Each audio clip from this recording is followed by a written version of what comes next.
time to do the thing, everybody. Hello, world. Hello, hello, hello, hello. We are back. We are We back. are back. Hello, Spin. I was A just new year. talking. Yes, it is. We were just talking about you, Spin. Anyway, welcome back, everybody. First of all, let me make sure that's working and that's over there. Yeah, my sincerest apologies to everybody because I was extremely emotionally not ready to return to streaming last week. So I apologize. I'm sure you guys were probably expecting me there, and I'm actually surprised if anybody comes back at this point.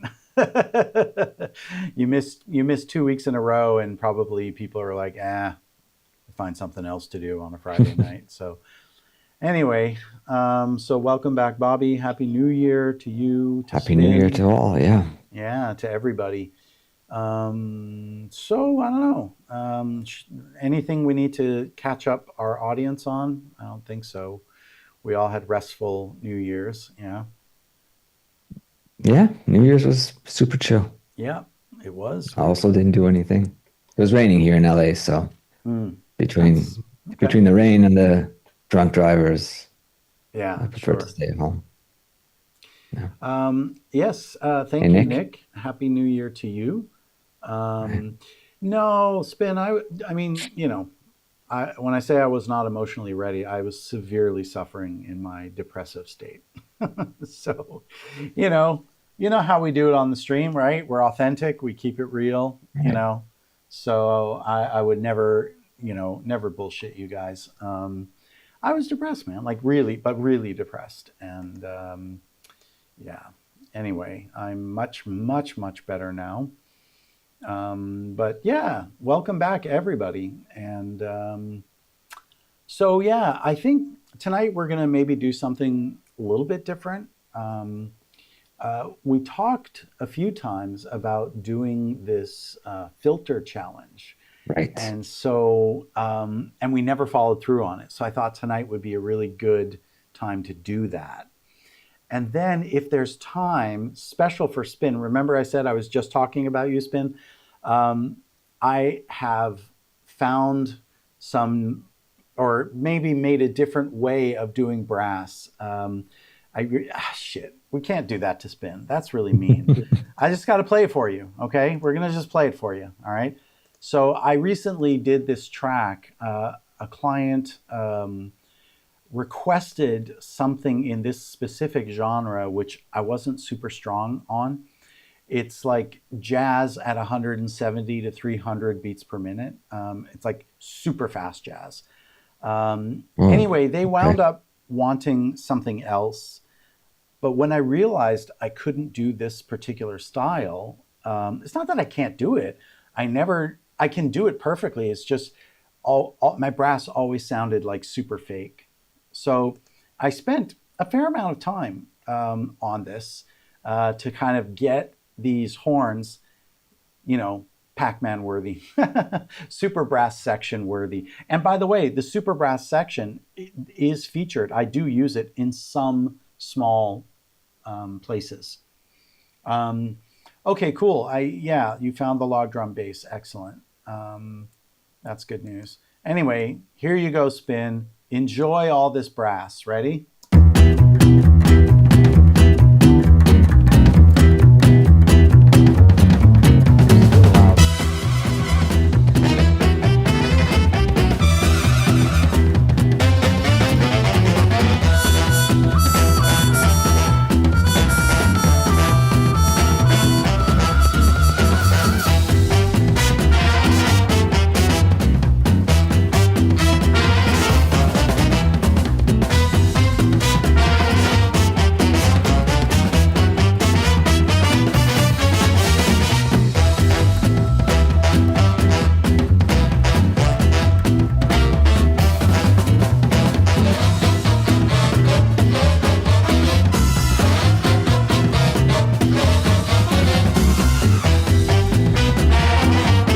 Etc. Etc. It is so hard to write How this. fast is that? I believe it was 270, perhaps 270 BPM. Let me just see, because I think if I should get a preview, and if I just do this, 265 BPM.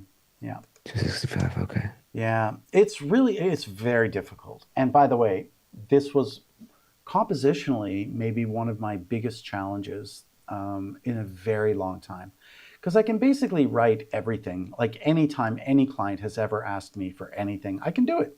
You know, Right. some days are more challenging than other days, but essentially, I can complete any 1 minute of video game music in less than 1 hour.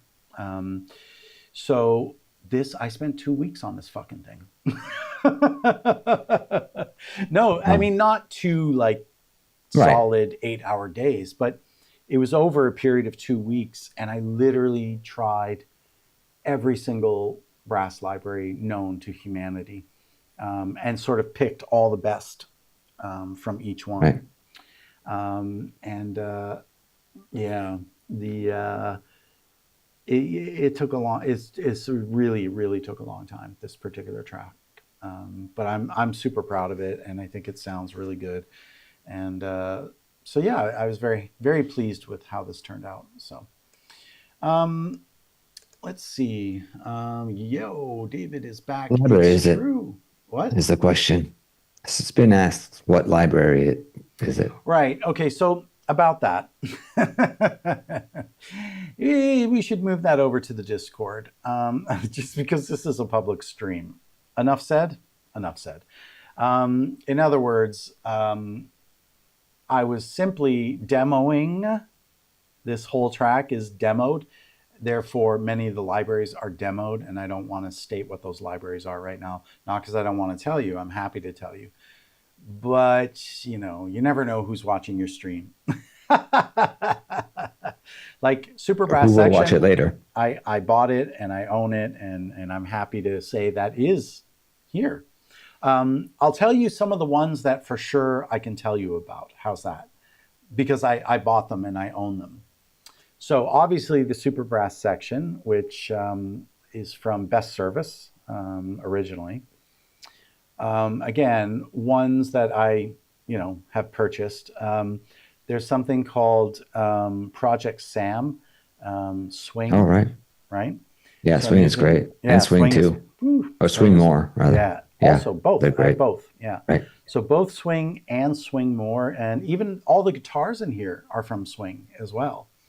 Okay. Yeah, the bass is Mr. Eric Persing's, John Patitucci's Omnisphere slash Trillion bass. I love that bass. It's great. The drums, believe it or not, are just the default kit from Superior Drummer 3.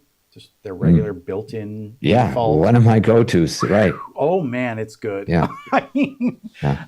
well, you have to figure that, if they're making that their default kit, it's Yeah. got to be one of their best kits, right? Right. Right. So it's my go-to. Any kind of swing, jazz, it's my favorite. Even on rock and stuff like that. But I really like some of the specialty kits in Superior Drummer 3, like the Hitmaker, Hugh Padgham, specifically Mm. the Phil Collins Right. kit and the Stuart Copeland kit.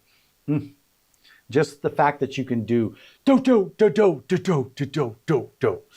I can Yeah. feel it coming. You have that kit. It's right there. Like you can, Right. it's not exactly the same, but it's more or less the same. Anyway, going back to the brass. Swing, Swing More, Super Brass Section. I'm using the audio modeling SWAM brass. Okay. What other brass did I use on that I can talk about? What are you going to do? Anyway, I didn't sell this track. If the client bought the track, then I would have bought I would have had to buy the libraries. But hey, JT, nice to see you here, JT. Really, really nice to see you. It's been a while. Man, everybody's here. Look at this. We got the whole gang is here. Can you tell us the story about almost working with Bjork? Oh, well, shit. Yeah, that's kind of yeah, I can tell you that story. But finishing off, I think for the brass, I think that's it that I can actually talk about. Were there any others? Yeah, anyway, so the story of how I almost worked with Bjork. Yeah, so when I was signed on to do X-Men Mutant Academy with Activision and Marvel, I was working with both of them. And, it was a big deal. You guys got to understand how big a deal this was. Right. Because it was the first 20th Century Fox feature film of an X-Men franchise. It's the very first. It was just called X-Men. You understand? And it came out in the year two. I still have my poster from Activision. You can only see the outlines of it, but it's like literally where my finger is, and then I have a monitor blocking the rest of the view. Can you see it from this angle? Not really. So, wait, can I maybe just tilt this guy over and there it is. You can see it. So Yeah. that's the classic X-Men movie poster, and it's actually signed by the guys at Activision. And yeah, so um, anyway, so it's really, yeah, it was a really really really big deal. Also for the game, like you can see, kind of up there, you can see this is a magazine called X-Men Mutant Academy, and it was literally an entire magazine of just everything about the game. So it was a really big deal. It was a really big deal. It was like, hold on a second. Here we go. Yeah, it was like, on the front page of like the official Wow. PlayStation Right. magazine, Right. there was literally an entire magazine on just the game, on everything about the game. So it was like a really big deal. A lot of money went into the development of the game. Unfortunately, they switched developers like 3 or 4 times. Anyway, like X-Men, literally it was everywhere. And um, so, and by the way, there's the original PlayStation.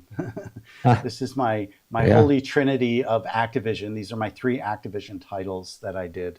Then of course we have Pac-Man over here. So you know what it is? There's actually all these horrible cables that run along here. And I thought, how can I get rid of those? And I did. Okay. I covered them with X-Men comics, with comic strips and stuff like that. So That's great. isn't that funny? So, Yeah. okay, so it was a big deal. And in fact, on the opening day of the X-Men movie, outside the Mann's Chinese Theater, that's the very famous Hollywood Boulevard movie theater where, all the actors, they put their handprints in cement, Yeah. It's called right? TCL now. What's that? TCL Chinese Theater now. Oh, yeah, It's right. not But Mans back when I anymore. lived Right. there, it was called the Mann's Right. Right. Chinese Theater. So, I still call it Mans. yeah, I think everybody does, no? Right. And if you're like 20 years older than me, you call it the Grauman's Chinese Theater. Right. So, right? Grauman's So, Chinese. Yeah.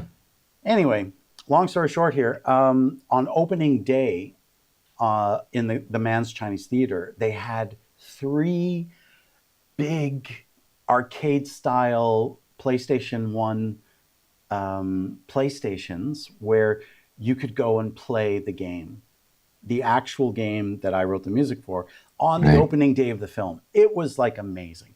And they had like X-Men characters. It was such a huge event.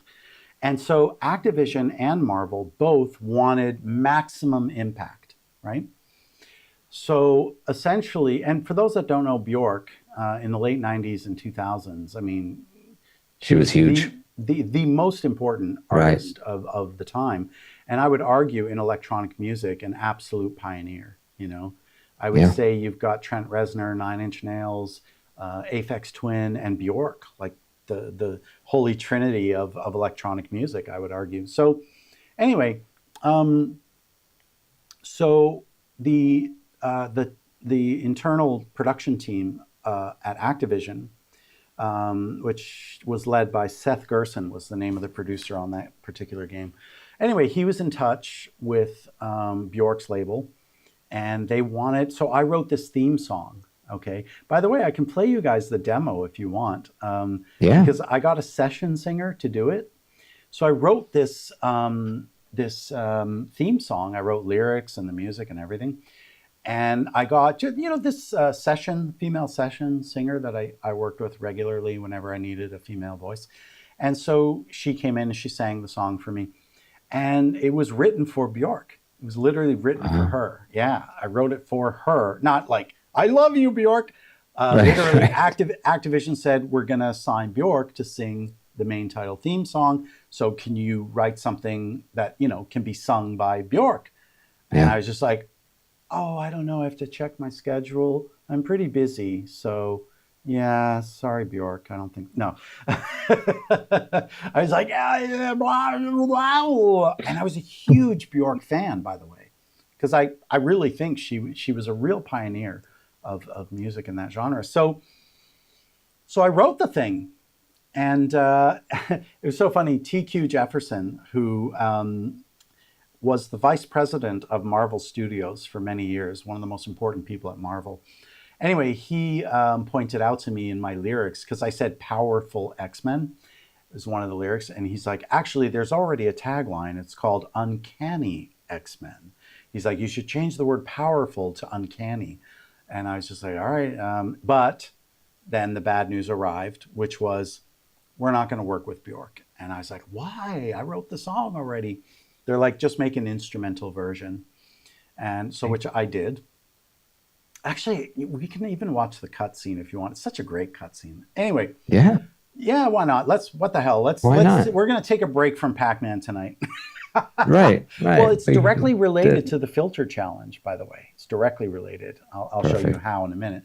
So to finish the story, I said, why? Like, why not? They said, well, we were speaking with Marvel and they already feel that it's a strong enough brand that we don't need Bjork to help sell the brand. But that is the story of how I almost worked with Bjork. And that would, I mean, could you imagine me in the studio with Bjork? Damn. And that honestly, like that would have created a totally different direction for my career. It would have. Right. And anyone who says that luck is not a part of their career is just a fucking liar, because luck always plays a part. How much of a part? I've always had bad luck. Perfect example, almost got to work with Bjork and didn't. But it would have changed completely the trajectory of my career if I had actually got to work with Bjork on a main title theme for an X-Men video game project. But it didn't work out that way. Yeah. So anyway, that is the story of how I almost got to work with Bjork. No, I don't have any templates for swing or swing more, either one. I usually just go piecemeal. So whatever I need, I go into the library, I load it up. So I don't have any particular templates. Are you still we're going to do everything, man. Don't worry. We're back. Bobby and I are Right. back. Right. We're here to we're back with a pack attack. Okay. Yeah. I made a really bad rhyme here. We're going to do that. Tonight we're going to do something a little bit different, I suppose. Let's see. Let's step back from I'd love a step back from the Pac-Man. Why not? We'll step back and we'll get into X-Men tonight. It's incredible that at least you know what? That's true. I almost got to work with Bjork, but it just didn't work out, and it wasn't meant to be. And I was like devastated. I was actually kind of heartbroken because I bet. she's Right. something else, man. She literally it's like music that is extraterrestrial, out of the stratosphere, out of the Milky Way galaxy. Like that's what her music is. If you know Right. her, and even the stuff she did with the Sugar Cubes, which was her band. She was the lead singer of that band before she went solo. But holy cow, man! I mean, Yeah. and then does a cover of like, "What's the point of falling in love?" Oh my god! Like, are you Right. crazy? She's amazing. I love her. Um, I mean, yeah, it's look, man. I've always had bad luck in life, in everything. So I didn't get to work with her, and I can't think of what would have been. in terms of my career. But You never know, man. I can You know. I can precisely tell you what it would have sounded like. Because There you go. I have the full mixed version, and I'm going to play for you right now. And just imagine Bjork singing it. And let's see here. Where are we here? There we go. I'll play you the radio cut. I mean, like it was all planned out.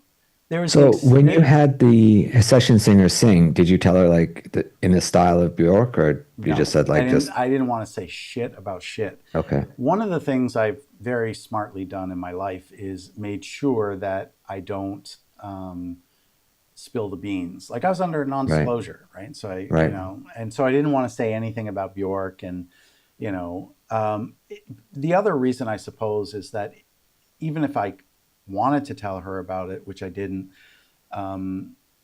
it's impossible. And right. probably if I said sing in the style of Bjork, she probably would have said, "I'm sorry, David, I can't do that. Nobody can do that." Because She's quite Bjork, unique, she is the most unique voice in all of right? pop music. I mean, even more unique than Amy Winehouse. Probably the only other most unique voice Yeah. in all of recorded music is Billie Holiday, right? Okay. So if you hear Nina Simone and Sarah Vaughan, you could confuse the two. I mean, you Right. wouldn't necessarily. I mean, actually, Nina Simone actually is pretty. She's got the yeah. So, but Billie Holiday, it's like an unmistakable sound, just like Bjork. So, all right. Anyway, I was going to say there was an extended remix and there was a radio edit. I mean, this thing was planned. So I'm going to play you the radio edit Okay. in the interest of time.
There were two singers. I forgot. I also hired an opera singer, a legit opera singer. in case you Right. were I was going to say that right. wasn't the same singer. No, it was two session singers. Okay. Um, I don't know if you guys remember me playing a female vocal sample that I made, Yes. instrument, same singer. Okay, Okay. so and by the way, I want to thank you all for not saying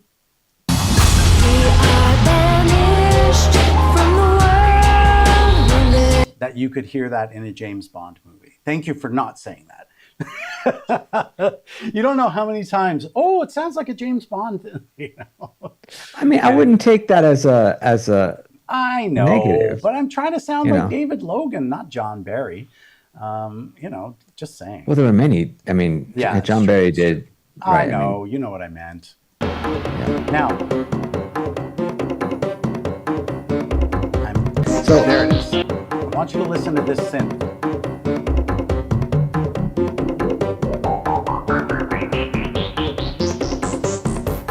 That beautiful filter. That's the Jupiter 8. That's the original, real Super Jupiter, the right. rack mounted. I was talking to Bobby earlier about the Super Jupiter synth and how important it was to me. And that's it. This is a remix, by the way.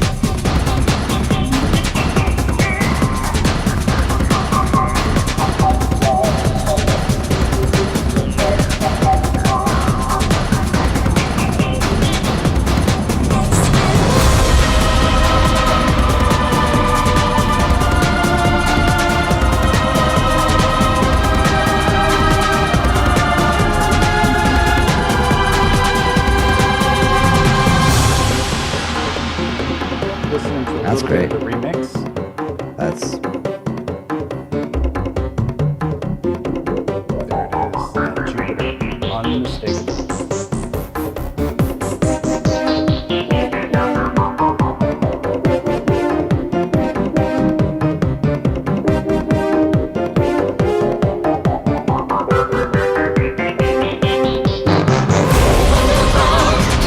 Oh, anyway, that's the Jupiter 8 or the Super Jupiter, which is what I had. And it's just, yeah, it's iconic. It's unmistakable. Thankfully, I actually recorded, I printed that to audio and recorded it. So I actually right. have that in my, let me see, I can play it for you soloed because Bobby and So, I were talking about it earlier on. Let's just I see. have a quick question for you Please. while you look that up. There were parts of the song which very much sounded like Bjork, and I wonder what direction did you give to the singer? Um, Well, I didn't really give her much how do you direction. get that out of them without being like, listen, I don't want you to sound like you. I want you to copy this person because this song isn't for you. It's for somebody, you know what I mean? Like, how do Sure. you work that? Well, first of all, a lot of things depend, right? So, how much are you Right. paying the singer? Number Mm, one is the first okay. consideration. Um, I think for this, her name was Yasi, was the name of her Persian girl. Really, really nice, really beautiful voice, and she was actually pregnant at the time, 8 months pregnant, in fact. Oh, wow. Okay. My girlfriend is like, "Did you have sex with her?" I'm like, really Jesus. no, because my girlfriend's jealous of everyone, even from 30 years ago. So Wow. I was like, "No, she was 8 months pregnant." She's like, "Well, you still could have." I'm like, "Oh, if I'm a pervert, if I'm a complete Gee. pervert, maybe." Um, Right. yeah, Wow. no, she Okay. she didn't. My girlfriend didn't say that. I'm joking, but um, so oh yes, the Thomas synth, as most know it as. I never heard the Thomas synth. I'm not sure what you're talking about, but anyway, yeah. So um, I guess David Logan and I suffer from repetitive compliments. All right, I'll take it. um, Of course you do, Nick. Of course I used Vom and Zom, and those are from the what is it, classical choir from Peter Sidliacek. I use those on everything. I love those samples were some of my favorite vocal samples. Anyway, going back to Bobby's question, I just want to make sure I'm also not ignoring Right. um, the the chat. So to answer your question, yeah, it depends how much are you paying the singer. So when like Yasi was not a what I'd call a true LA session singer. So I couldn't, there was only so much I could get out of her. Now, Mm. if she sounds, and I don't think she sounds like Bjork, but if there is a No, resemblance, there were just a couple parts okay.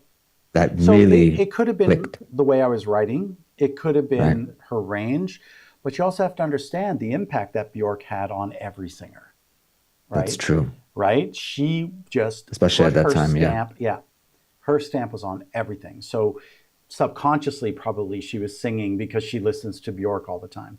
Right. And Yasi and I had a very similar musical aesthetic, so we liked the same kinds of things. So, and that's why I called her because I knew many LA singers, and Yasi wasn't necessarily like a session singer. She was actually my studio singer. So when I would write songs that were, like because I'm a singer songwriter, but before I even attempted to sing, I would just hire, people like Yasi. Right. So I would always work with people who I felt, um, sort of understood my aesthetic as a songwriter, and she really did. Okay. And this was a song that I wrote, and it was X-Men. So I figured she Right. would be the best person to call, to sing the verses and then to sing double on the chorus, because obviously you heard, yeah, very proper and powerful Right. female soprano. And that's Amy Franklin. And she and I were in a band together in high school, very briefly. But we both went to Berkeley together during the same years, Oh, the wow. same 4 years. Okay. And she and I became like absolute best friends, and still she's not a friend. She's like my sister.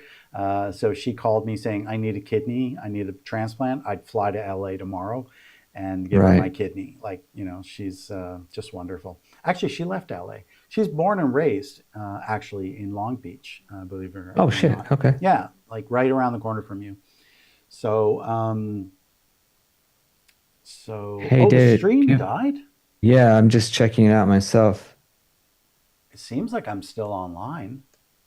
Um, Looking at the signal looks good.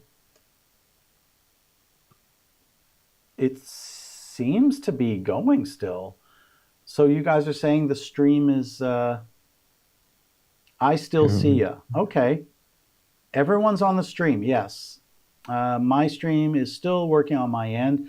So it might be oh, maybe shit. one of our No, I think platforms I'm looking at it here. It says off. I don't know. I'm confused. offline. I don't see how people see it, but I'm getting It says working offline and now. Kiwi said it's working now. Nothing seems out of the ordinary. People seem to think the stream is still online, but you're saying it says it's offline? let me just double check in a different browser. Let me No just problem verify on my this. end. Okay. Oh, Well, now it says we're back online, okay. so Very good. We probably whatever. had a glitch. Um, hey, and by the way, Jasmine, it's great to see you too, and welcome back. And the music is fire. Well, you know, I'm always happy when somebody that's not my girlfriend says my music is fire. Your girlfriend will always tell you that your music is good, right? But Right. when you hear it from somebody, out there Somebody else. in the Yeah. world, um, yeah, it's always nice. Thank you, Jasmine, for saying that. Fitzgerald Bloxlore.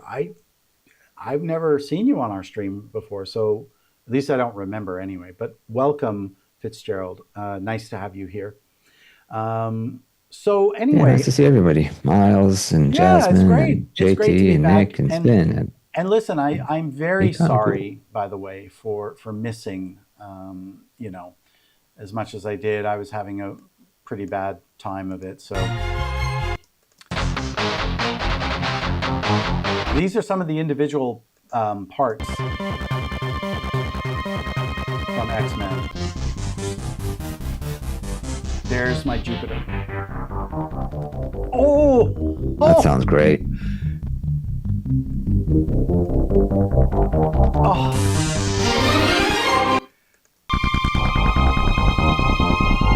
That Jupiter.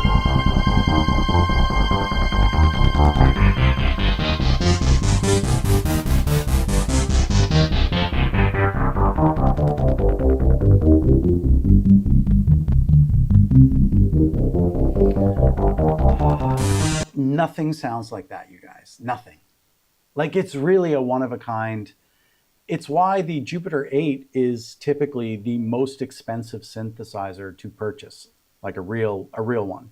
Like Right. they're like between 20 and 30,000 dollars to buy one.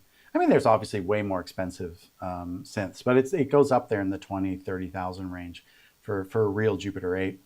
And I had two rack mounted ones, and I sold them both. It So still I just hurts. looked it up. The MKS 80, right? Yeah, 5,500. yeah, it's expensive Yeah, with the MPG it is. with the MPG 80. I think so. Mhm. Can't be. MKS. If it is, I'm going to buy it tonight. If it is. With MPG 80 programmer. No. Okay, Yeah, dude. Where on? 5,500 Is it on eBay? on Reverb. Does it say which revision of the chip? Was it? Do you know if it's what the revision of the chip is? Because that's important. Because one of them is a legit Jupiter, and the other one is not a legit Jupiter. Um, Specs, no serial number on the. Okay, here's a serial number. anyway, we should talk Whatever. about Yeah, we'll talk about this later. But I might I'll send buy you the it link. because you know what? Yeah, send me the link, please. I regret I had not one but two of them, and I both with the MPG 80s, and I regret it more than especially when I fucking hear this. Yeah. Those filters are just insane. Those filters and the amount of physical space, it's huge. I'm so sad. All right. Anyway, all right. So yeah, well, it's it is what it is. But Hey, David, JT's asking, can we balance vocal inputs? One is way too loud. I wonder who that is. Is that me or okay. So yours? hold on, JT. Okay. Am I number one? Testing. I am David. Am I number one? Bobby. Testing, testing. 1, 2, 3. Testing, testing. So is it me or yours meaning David or yours meaning Yeah, I Bobby? don't Because Bobby just spoke. So you have to use. Okay, can you two. just say the name of the Me. person? My name is David. Is David too loud or Bobby? Say something, Bobby. Bobby. Okay. So I will. Bobby is too loud. Is that what you're saying? Bobby's too loud? Okay. Do you want me to correct that on my end or do you want to correct that on yours? It's the same to me. I'll do it on my end here. Say something. Okay. Testing, testing. 1, 2, 3. Testing, testing. 1, 2, 3. No, Bobby's okay. David is lower. Oh, so the opposite problem. All right, David is lower. So what I'll do is I'll bring Bobby lower so that it matches closer to me. Hopefully now Perfect. we're a little bit more in the pocket. Are we okay? Oh, I know why. My mic was pointing downwards. That'll That'll always do do it. it. Yeah. Let's try getting that a little higher up. Yeah. And I'll even like kind of There's a switch somewhere in the studio for that too. for what? For, well, I didn't want to have to say it, but That's great. All right, we're good. Our levels are better. I'm really yeah. hoping so. All right. I was going to call it the idiot switch, but I figured. It's the idiot switch when your mic is turned upside down. Right. That's also an idiot switch. Absolutely. Also, the last stream we did, we were not wearing our shirts. So for anybody that missed our shirt, there it Right. is. Maybe we should like have a merch store, and so people can order these shirts if they want. Oh God, the Super Jupiter, man, just so sad. So good news, although, for anybody who likes or remembers the Jupiter or the JP8080, which is this guy right over here. This is one of my favorite synths, and the same people that remade, and you can see, right, my two favorites side by side, the Virus and the JP8080. So the same company that remade the the virus has remade the JP8080. So now that's floating around. But as they will tell you, it's illegal to use unless you actually physically own one, which I do. So I'm very proud Right. of that. So I'm legit. I'm legit. Anyway, especially because I know, Spin and others are really interested in what sounds I work with. So I was really excited when that got remade. So the volume seemed So fine to me. All right. did Anyway, we go get on. into the filter challenge? Well, I was just going to say, without further ado, so it's all related to X-Men. And so what we will do is I will open up the track that this is all based on. Whoa, Oh, it's loud. that Sorry, was guys. loud. Sorry about Yeah. that. Sorry. Let me turn that down. My bad. All right. So, all right, let's listen to the song in context so that when the filters arrive, you'll understand, hopefully, a little better. Here's the entire track.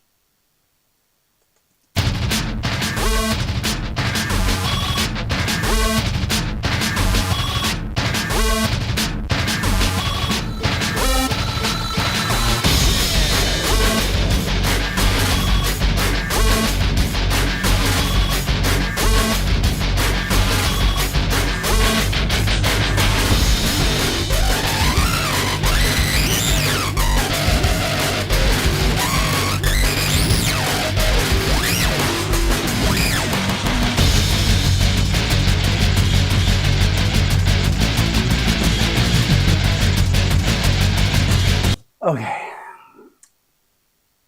I don't know about you guys, but to me, that sounds like a dentist drilling your teeth. Well, now it does, yeah.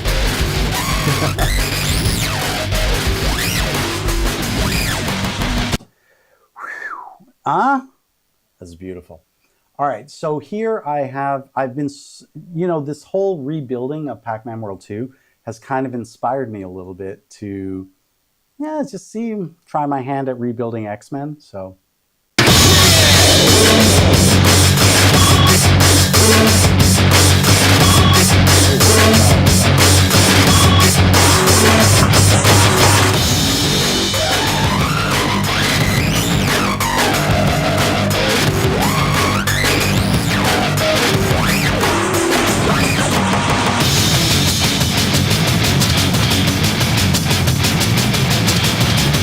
By the way, a lot of these drums are from my own, like this is a loop of me playing drums, actually. And then I'm completely smashing them and putting them in a sampler, digitizing them, putting ring modulators, all kinds of crazy, crazy stuff.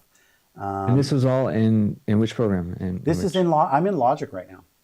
So So this is Logic, but when you originally made it. no. Originally, it was made in a software called Studio Vision Pro. Studio Vision, okay. Yeah. The same as Pac-Man. But what I've done is I'm slowly, bringing over. There it is. So it's originally a live loop of me playing, and then I'm just obviously making it very digital and. Hey David, I think the music is very loud. Sorry?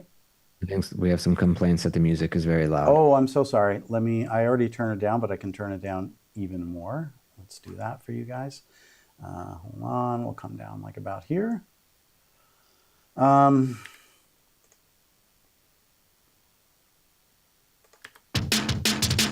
Is that better? I hope. Anyway, so yeah, I've rebuilt this, doing my best, to get this all,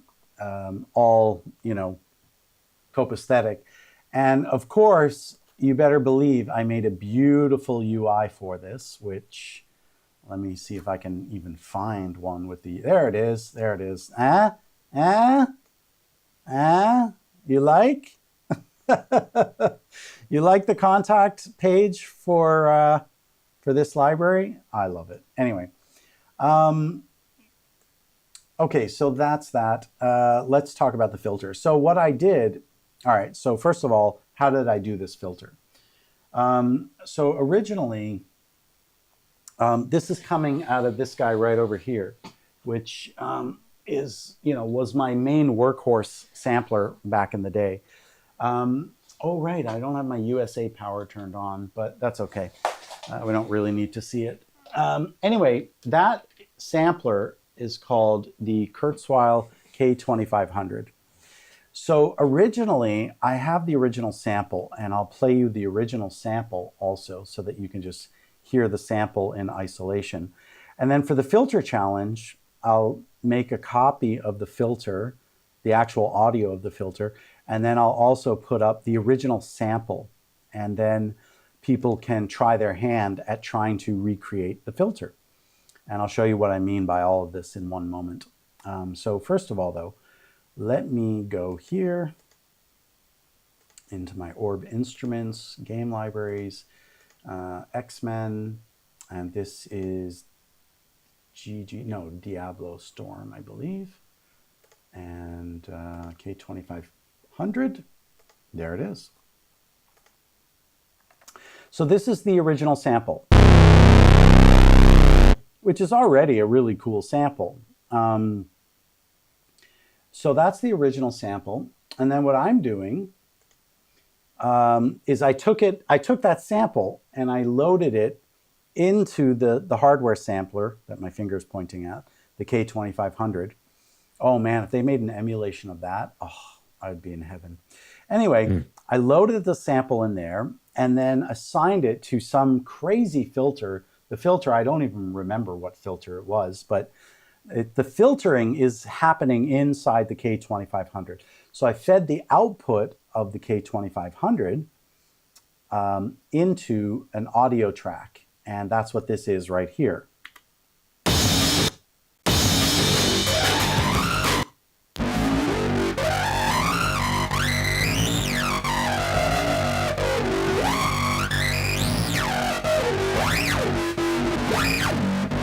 So there you go. That's the actual isolated.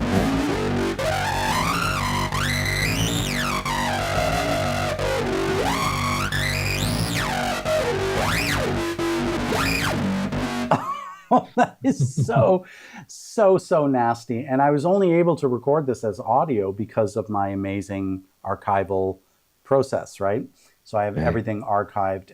I have the original MIDI somewhere in this session, I'm sure of it. Let's see, because what could also be really interesting is to give you guys the MIDI line as well, and then with the MIDI CC information. Let's see here, where would it be?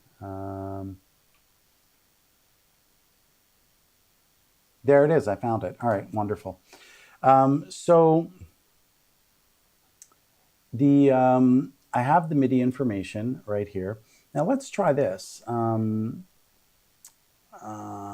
Because, for example, we can, oh, sorry, let me share my screen so you can also watch what am I doing here. So let me open this up in Contact, okay? So we'll open this up in Contact and we'll go to the Orb Soundworks, and this is my X-Men library here. And it's called BS distortion, bass distortion. And so I have the sample loaded here. And then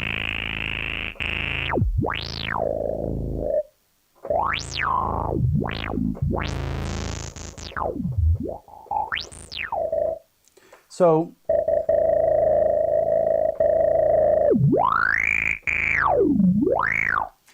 if I go ahead and if I try to take this filter information over here, if we open up this, we can see there's the modulation. So this is my MIDI CC for modulation.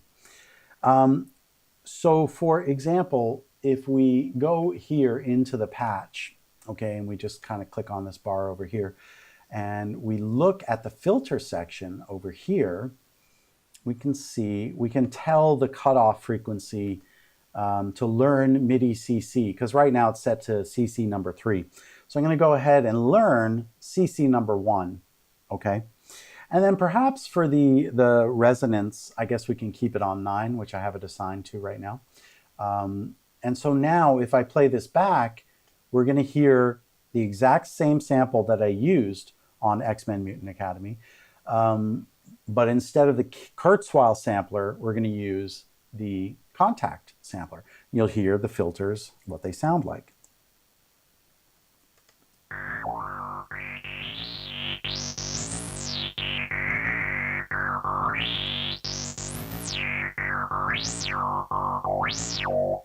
Let's actually loop this whole section.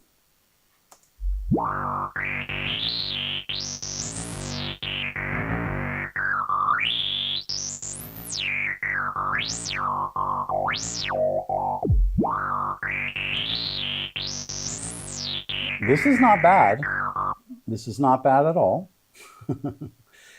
However, you can see how big this session got. Holy cow. Yeah, it's not bad at all. But when we listen to it A-B'd against this guy. Right. Wow. You can't even compare them. Right? Right. This sounds like a child's toy. Yeah.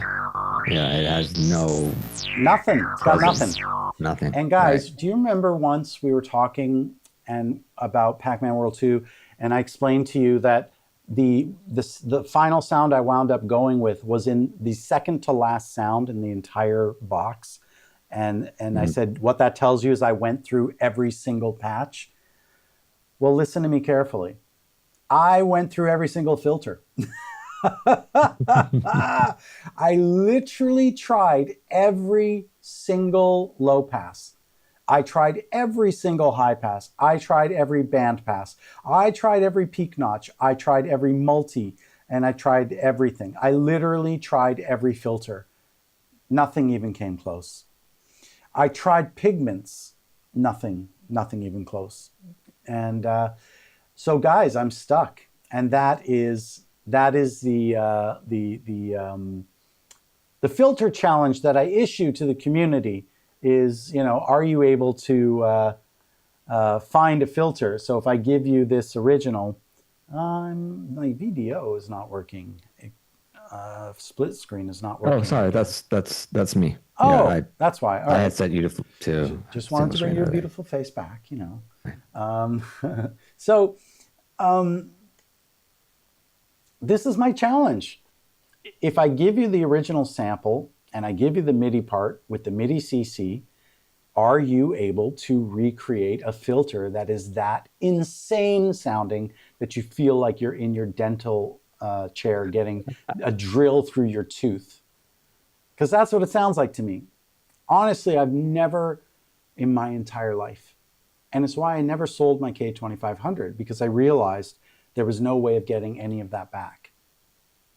Because all the other filters I had on other samplers, again, same thing. Nothing replaced it, Not the EMU. The EMU didn't replace it. The sample cell from Digidesign, nothing actually could replace that. And that's why I never sold it, Okay. And this is why I so much regret selling my Super Jupiter. I might just buy that Super Jupiter, by the way. I might just. It's out here in Glendale. I can go check it out for you. Wow. Oh, man, it's getting even more tempting. Take a look. Oh, man. It's not that bad of a price, 5,500. I mean, no. If you consider, when you bought it, how much did you buy it for? I bought it. My first one I bought for 1,500. The second I bought for 2,000. So okay, so in the mid 90s, right? Yeah. And by the way, I used to own a real TR-808 and a TR-909 drum machine. I do not regret selling either one. Because the Roland plugins literally sound 100% identical. And I'm having a hard time, and I don't regret selling the Juno 106 because I've been able to recreate a lot of the patches I made there in the plugin version. For whatever reason, And I think it's maybe because the Super Jupiter maybe had slightly different oscillators than the Jupiter 8, but for whatever reason, I can't recreate as easily. Some of them I have, like some of my sounds from the Super Jupiter days, I've been able to recreate on the Jupiter 8. But like that X-Men crazy filter I just played you, not the filter challenge, but the Right. when I played you that soloed MKS 80, I'm having a real hard time getting something like that. So I guess that could be another challenge. I could release the MIDI for that, and anyone with that plugin, with that Roland plugin, can try that challenge as well. So that's the filter challenge, and it's like it's so clear, you know, the difference obviously versus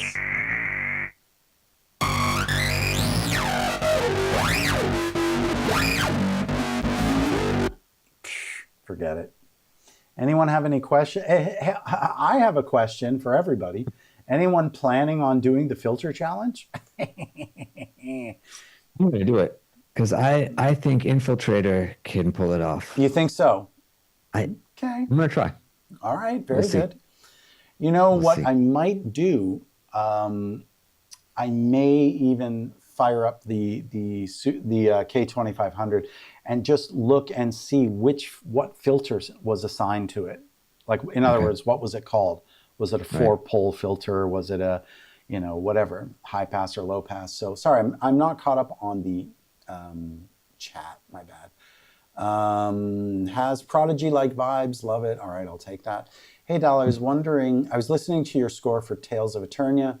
It sounded great. When I listened to the original JP audio, aka the J-pop song, that was removed.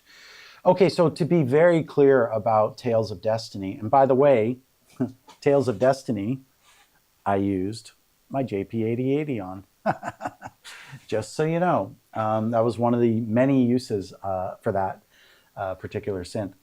I only did 2 pieces of music for Tales of Destiny. By the way, it was called Tales of Destiny in America, Tales of Eternia in Japan. The Okay. reason, yeah, and the reason that I wound up writing music for Tales of Destiny, you have to understand that in Japan, video game composers like are more famous and have more power in the industry than like Hans Zimmer or John Williams. Like, they're mega stars over there. So the composer on Tales of Eternia, there was a licensing issue about, I guess Namco Home Tech, which was in San Francisco, versus Namco in Japan. And he refused to let the opening cutscene music be in his music to be featured, and the end credits of the game. He pulled those 2 pieces out, and so I only have 2 pieces. Did you know why? Say, oh, that's Apple doing what Apple does Yeah. when I do this. Right. Why? I don't know why. I mean, That's interesting that he just was but like, he blocked it from being released in America. wow. And hell, since we're having a non-Pac-Man night, you guys want to see the Tales of Destiny intro? Right. Yeah. Why not? Yeah, Right. let's do this. Yeah. All right, let me go. Let's go over here, and we'll go into our archives over here, and here, and there you go. I found the folder, but not the actual track. Why can't I see the actual? That's really strange. I'm at a loss for words here. Oh, because I guess maybe I have a separate folder or something. This is like everything but my game movies, and I don't know where those are now.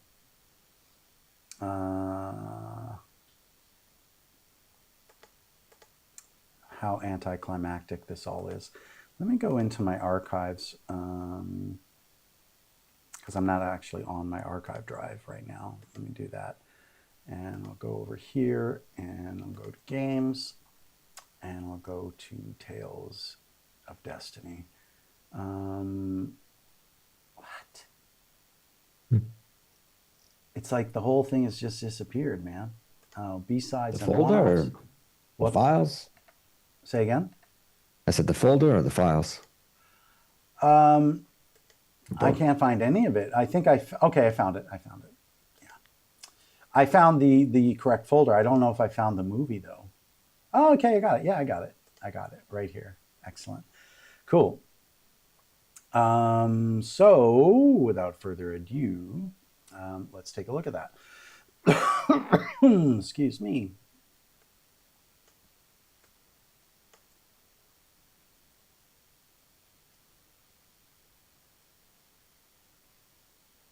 And the winner is, do I have to open this up in like QuickTime or something? What's going on?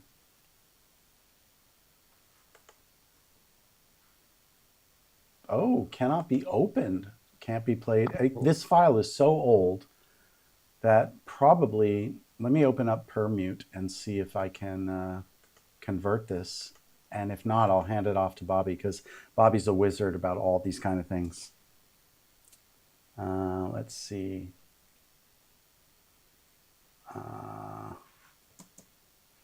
Where are we here? This is really sucking. Why can't I find even Permute? Let's see here.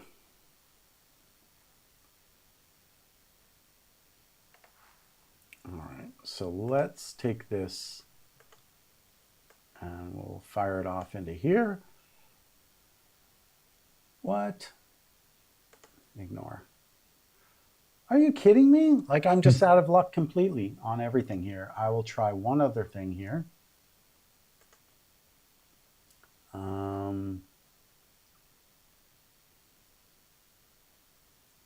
I don't even have it installed here. Oh my goodness. Did VLC give you an error? It wouldn't even open it. And VLC plays everything. It's just sort of stuck. All right, well, this is, tell you what. Okay. Yeah, this sucks. We could also just go to YouTube, right? And Probably, yeah. yeah, let me just try that. I'll do that right now. And it's got to be on YouTube somewhere. But this is crazy that I can't find any of this crap on my hard drive that functions. Anyway, these files are so old, I guess I'm not surprised. Let's see, Tales of... Oh, what the hell just happened? That's really weird. Oh, guys, everything that is going wrong or that can go wrong is going wrong right now. So let's see here. All right, Tales of Destiny.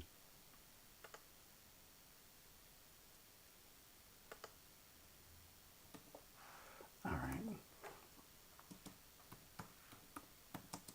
You want the intro?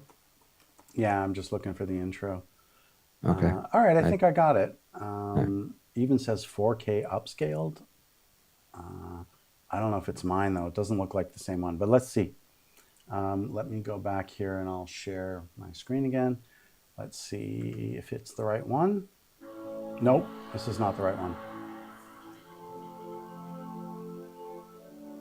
It's nice though.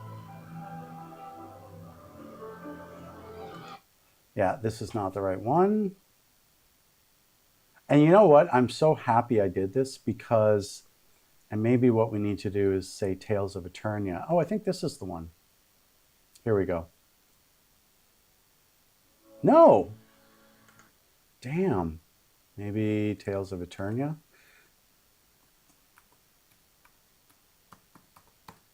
Can't seem to find it anywhere. Ah, here it is. Wonderful. Except my music is not on it. Guys, we're running out of luck. Tell you what I can do though. Let's wait. Let's try another one.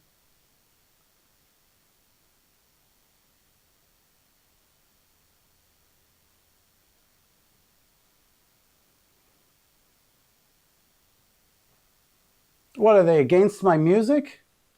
Wait, if you Oh wait, it's just super super low. See, this is why, precisely why I need a sound source because you literally can't hear, individually, yeah, right? So that I could like right, slap a compressor or something like that on there. Let's just right. see here Yeah, where, I'm gonna sing oh, you wait a one. second. Hold on. Idiot switch time. Pretty sure it's just the idiot switch, I think. Let's find out.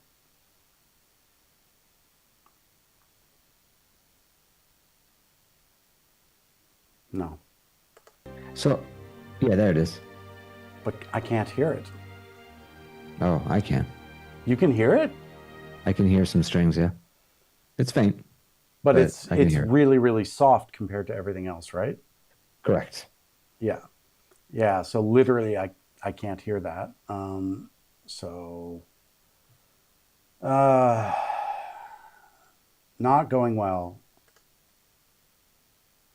Just Yeah, I this can is hear not that. my music. It's not my music. I didn't do this. This is someone else slapping their music on top of it. And maybe that's the Jeez. original Japanese guy. I don't know. Hmm. Oh, finally! Here it is, guys. Okay. This is what I did.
You want to know something, guys? Having a like real, legit, top tier, real, authentic Japanese anime team under the supervision of Namco, having that in my Yeah, that looked great. portfolio, that is way cooler than Bjork. I'm That sorry, looked but really amazing. Yeah. I mean, Yeah. coming from the world I come from, that's legit, real Japanese anime under the Right. supervision of Namco. And I got the right to I got to write the music for that shit, and that is cooler than Bjork. I feel that's more important in my career than Mm. having to. Well, I don't know. Maybe Bjork would have been better for my career, but my point is that that's super fun. So, Right. and I'm so proud. You know what, Bobby? What we should do? We should try and track down all of my classic game soundtracks and movies specifically, and Mm. then maybe make like a classic game reel because that's beautiful. And I That mean, was. I Yeah. think that should be up on our website. Am I right? Right. Right. It's really nice to look at. Yeah, it's a Right. beautiful Yeah. piece. So yeah, Right. like And to having that hear in my with those two portfolio. together. What's that? I said, and to hear with those two together is really, Yeah, sure. yeah. And probably I'd like to do a better mix of it. But Mm. here's the point. Actually, that'd be really cool. Remake that. No, with Okay. modern day epic orchestral. Oh man, I'd crush Right. that. Here's the point. I would argue I'm going to go with a 75% of Gen Z has no idea who Bjork is and would never recognize any of her music. Mm.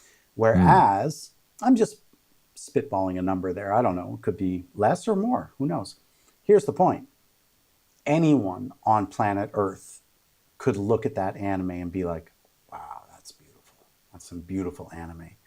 It's Right. true. Anime is Yeah. universal. That Japanese Yeah. Yeah. manga, Anime has, anime style, everybody knows it. It's so world right. famous. And even if you'd never seen anime in your life, it's a beautiful animation. Like that is really beautiful. The animation in that is just spectacular. So if I have to choose one over the other, I'm going to go with that over Bjork. So So Bjork had a huge impact in the 90s. sure did. Do you think, but so did, let's say, Nirvana, right? Hmm. Gen Z probably knows Nirvana, though, Oh, undoubtedly. And right? I think in 10,000 years they'll remember the Beatles and they'll remember Nirvana Right. and But do you think Bjork will have her place no, there? Bjork is going to be forgotten in another Yeah. 10 years. She won't even exist. And she's completely irrelevant today, even though she Right. was arguably like the most important artist of the 90s for so many Right. reasons. Her music videos, I mean, Yeah. God. Yeah. Actually, the so when I talk about Bjork, I also talk about Aphex Twin and Right. Nine Inch Nails.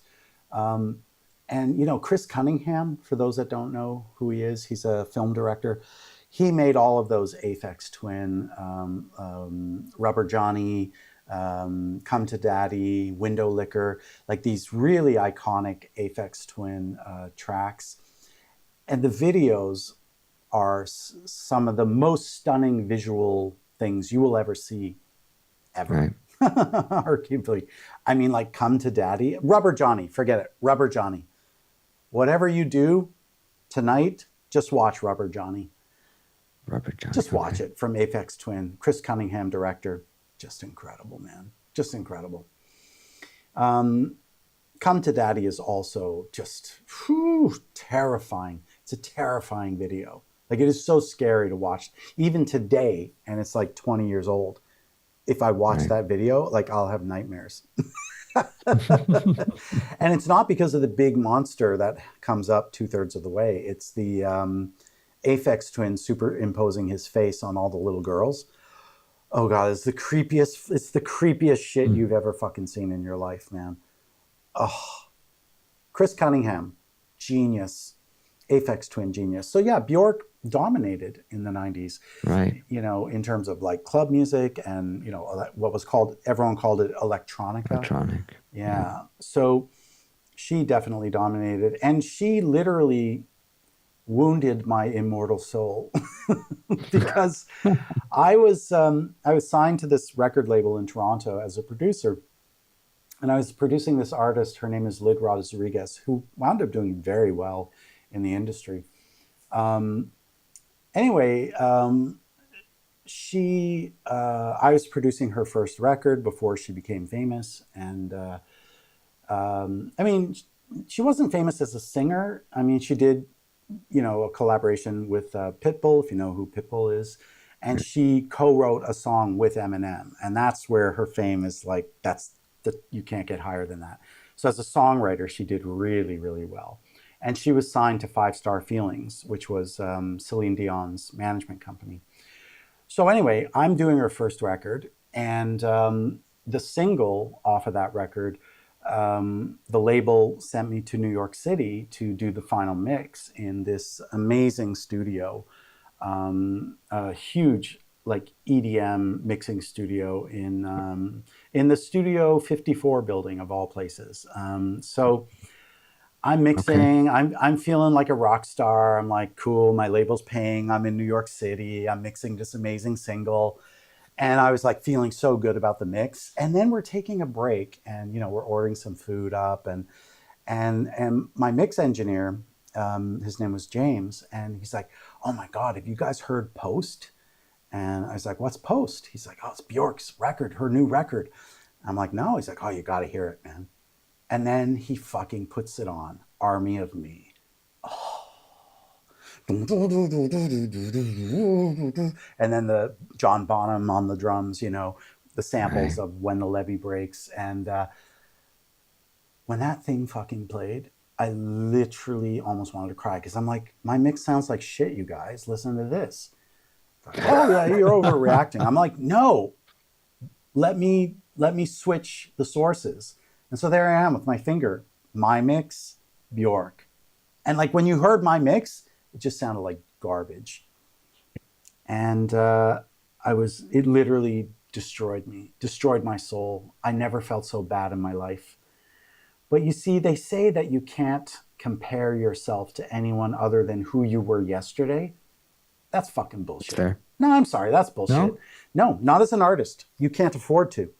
Because without comparing myself to Bjork, I would never reach to get to that level. So that by the time I was ready to actually work with her, can you imagine? Right. Right? So I have to Right. compare myself to others.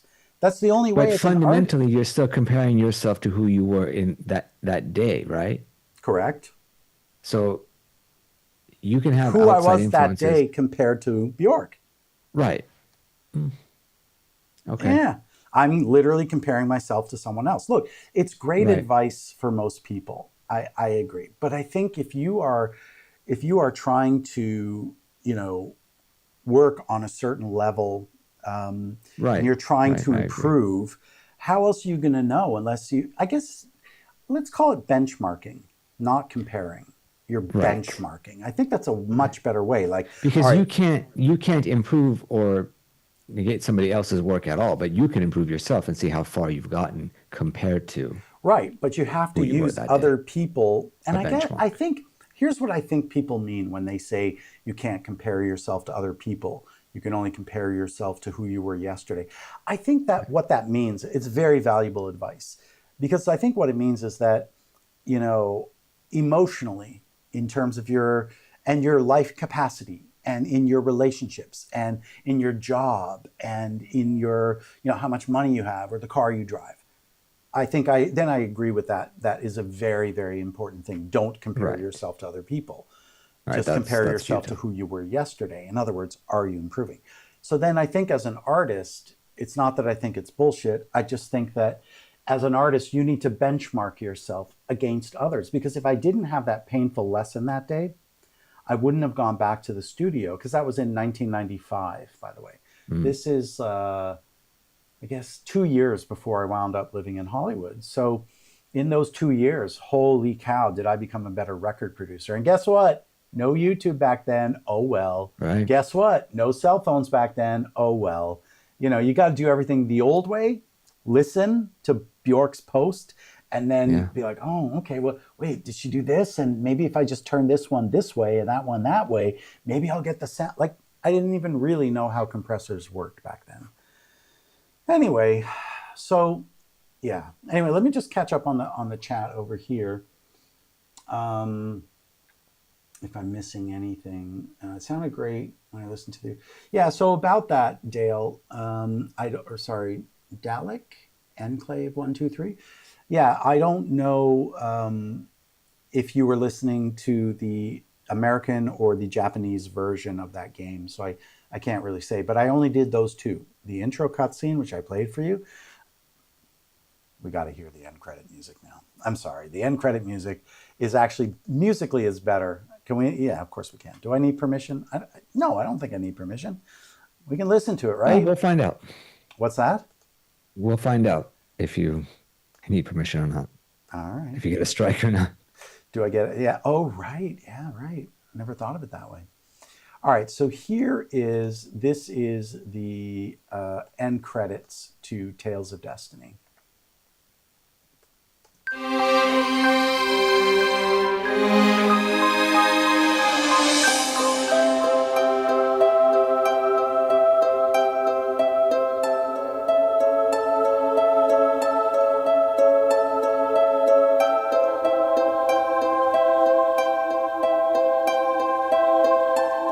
I love this track.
JP8080 and Virus, both together.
Oh, I love that track, man. Who was that guy who wrote that? Like, I don't even recognize myself as a writer that far back, you know? Like, really, I was a Right. really different writer back then. Just not the same person, really. And that was all. There were no round robins back then. Everything was just one-shot Yeah, it sounded samples. great. And yeah, I mean, those strings especially. Those were Peter Sidliacek strings again, Mm. because he had the best of the best. And that and the Miroslav also was, the trumpets were Miroslav. But that library in particular was called Smart Violins by Peter Sidliacek. And they were meant for, there was this one patch in there called disco strings. And that's the patch I wound up, those were the disco strings. You know, you can sort of hear, da da da da da da da da, sort of has that kind of disco vibe to it. So anyway, What year was that? Because the say game again. looks like it released in 98. 98, yeah. So I Okay. worked on that, yeah, 98, I believe. 98, 99-ish. Um, yeah, I mean, Pac-Man World 2 was, you know, I was, you know, that was 2001. And the gig before that that I did for Namco was Tales of Destiny. That was like my tryout. Okay. They gave me two That's how you got to tracks. Pac-Man, right? That's how I got Pac-Man. Yeah, Oh, yeah. okay. That's how I met Yas. That's how I met Glenn. They were both the same team, right, at Namco. And they were, you know, I did that with them first, and they really liked it, and they offered me Pac-Man World 2. I didn't even know they were making it. They just said, Right. so I was talking with the Oss the other day. This is Glenn.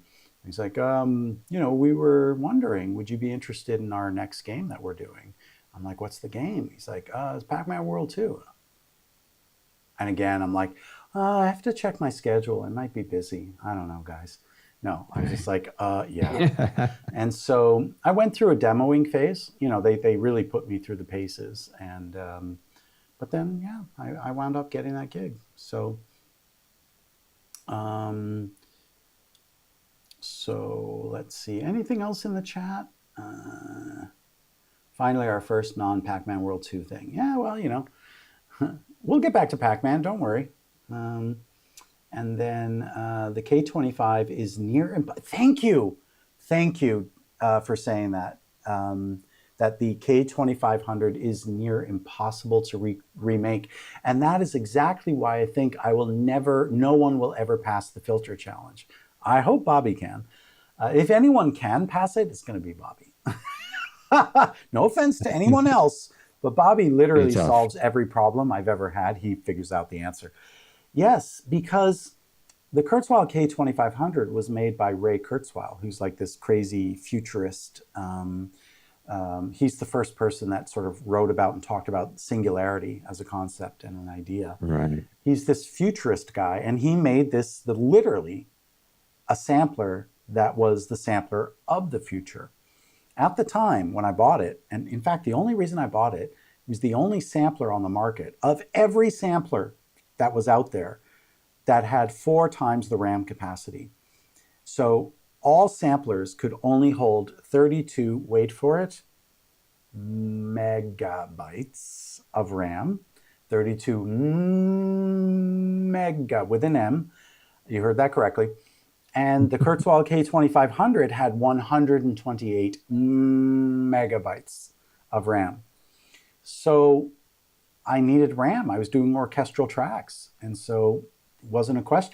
And it wasn't until later that I realized all these crazy filters and all these Mm. amazing, because it was not just a sampler. He made it a full-blown sampler plus a full-blown synthesizer. So it was both. Right. And that was, again, you could buy a sampler, you could buy a synthesizer, but nothing integrated them. And it wasn't until Roland XV5080 that they finally integrated one. That's like 6 years after the K2500, right? So you're right. I don't think anyone will ever remake it or even be able to emulate it for that matter. Rest in peace, indeed. Definitely correct, Dalek. I'd kill for a beautiful. I would kill too. Well, maybe I wouldn't kill. I wouldn't kill, but I would. I'll tell you what. No, I don't think so. I was about to say if I had to choose between an authentic emulation of a K2500 or getting my Super Jupiter back, I would choose no, I wouldn't. I would choose the Super Jupiter Right. because I have a real K2500. It's sitting in the rack over there. And what I played you tonight, the actual filter, that was directly transferred via audio into my DAW, into Logic. So I can still fire it up. The problem is the screen is really small compared to a regular screen. So it's hard to work with. So nothing like your usual comedy sounds. Not sure what you're talking about there, but that's okay. I think comparing Pac-Man to X-Men. I think that's Ah, that's what he meant. okay. Fair enough. Fair enough. I love this. Thank you. Sorry, guys. Got serious. I'll be quiet. Sorry, guys. Work got Nick is serious. Oh, working. I'm so sorry. Yeah. Okay. Yeah. No. No. No. Fine, Nick. No worries. I'll try to quietly listen. Don't get yourself in any kind of trouble, please, Nick. Right. Let's see what else. I missed so much of the chat. I'm so sorry. Um, the K2VX has the 2500 patches. The K2VX, but does the K2VX have the same filter set? I don't care about the sound patches. In fact, I never used those patches. I thought they were terrible. I didn't like them. I never Hmm. used them compared to my XV3080, for example. Um, but I never heard of the K2VX. Is it Mac compatible, the K2VX? I'm just curious. I'm a baby still using my Mini Moog, sorry I pronounced it wrong, and playing around, laughing my ass off. Hey man, you have a Mini Moog? Good for you. Yeah, A real Mini Moog that's awesome. or like a plug-in version? I love the TR-808 stuff you made for the Scuba Duba. Yeah. Do, do, do, do. Yeah, those bass lines, those 808 bass lines. That's before doing 808 as a bass, like a bass instrument. Mm, Before that was right. cool. Okay, I'm going to have to go with I was a pioneer in that space, man. No, I mean, think about it. You know, for 2001, I think that's pretty, that wasn't a cool thing yet. Let's see, let's pull that up since we can't go a stream without at least playing one Pac-Man piece. Am I right? Let's see here. Let's listen to that. All right, here we go. There it is, the 808s.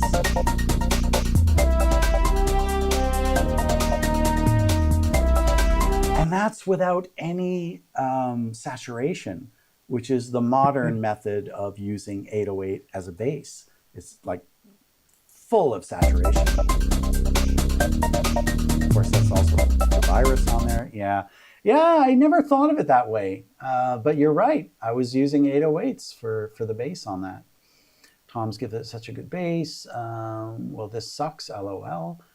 We can. That's Peter Sidley Trek strings. It was called Smart Violins. That's so cool. And then going from there to Pac-Man. Yep. That's a validation, David. Thank you, Jasmine. Jasmine is awesome. Thank you so much for saying that. Hush, hush, ha, ha.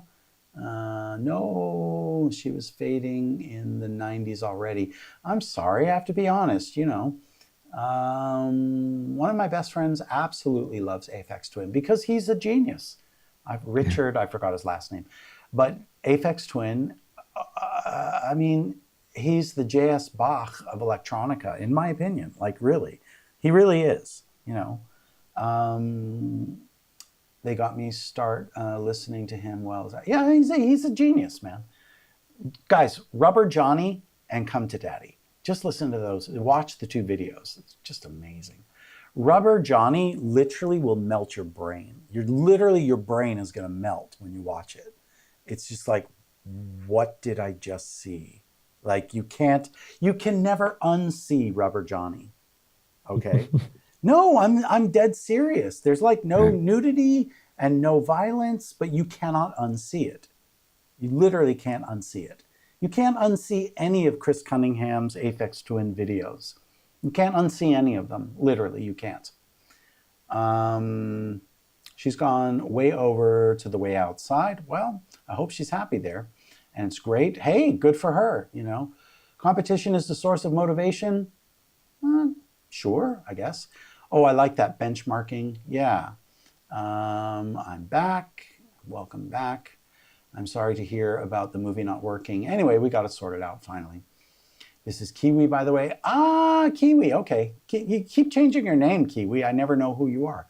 I need to rebrand my channel. Fair enough. That's fair. Spin. Oh, well, we're just seeing your past work. Yeah, I mean, still, it was fun, I think, what we did tonight. No? It's not like listening to your top secret Pac-Man song. I know, right?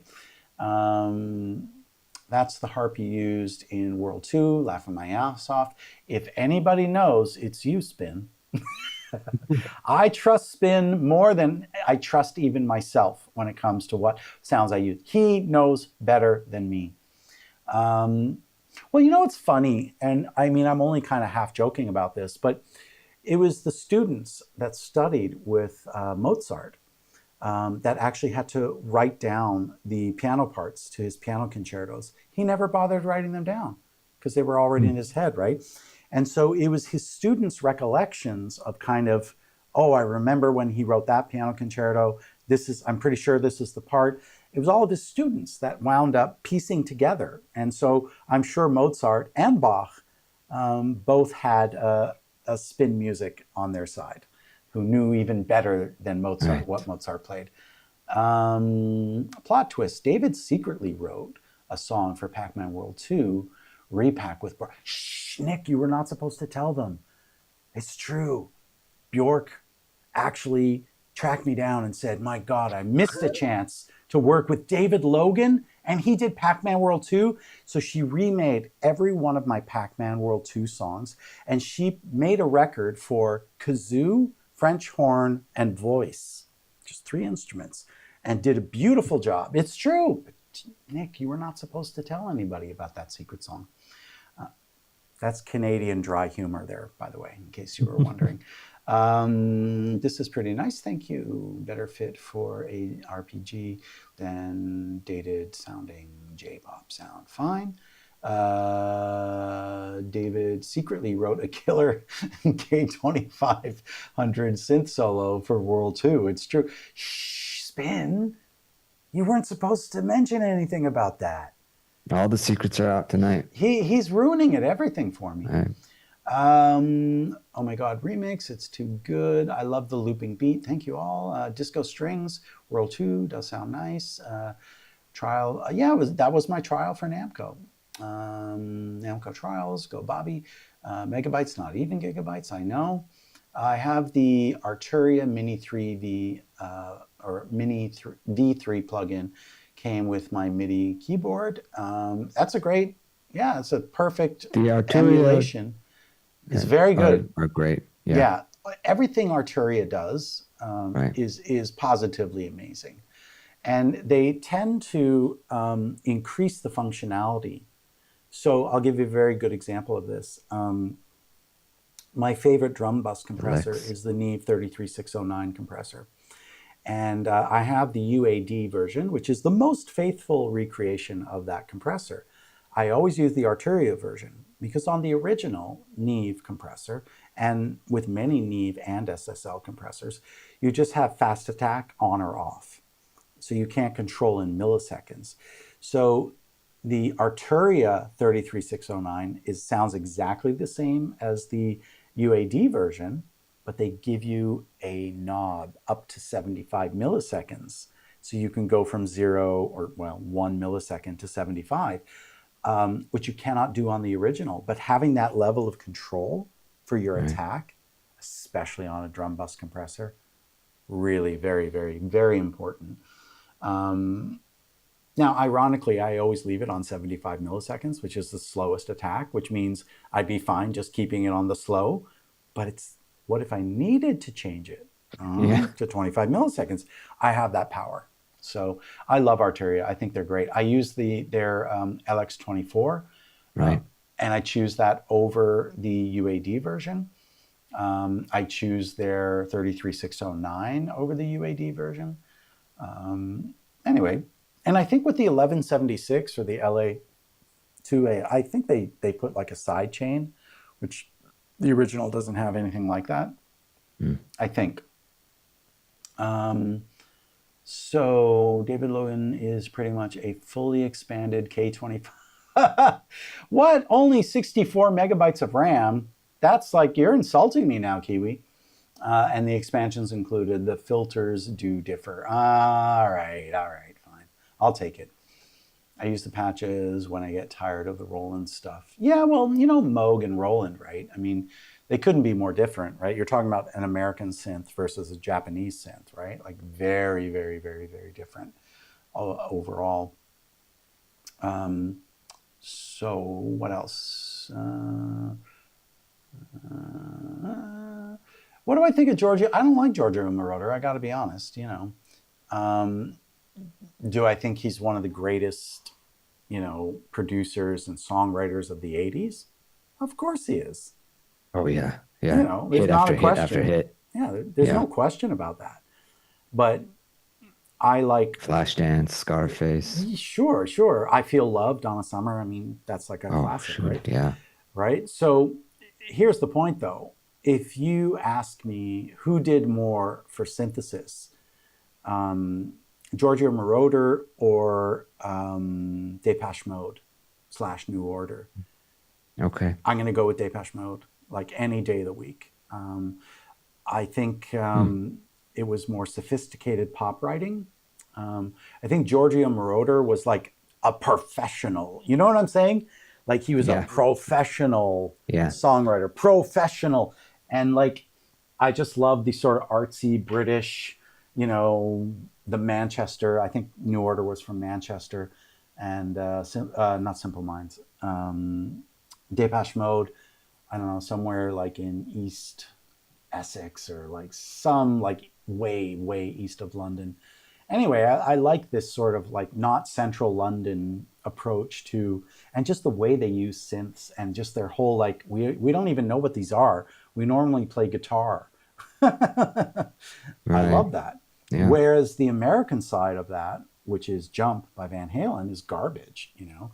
Don't get me Mm. wrong, the song is brilliant, but the synth line is so moronic. Right. It feels like a caveman pounding his fists. Whereas Depeche Mode, it's like sophisticated, cool. They figured out how to use the sequencers on board and get them paired up with the drum machine. This is like pre-MIDI, right? So Mm. same with Giorgio Yeah. Moroder.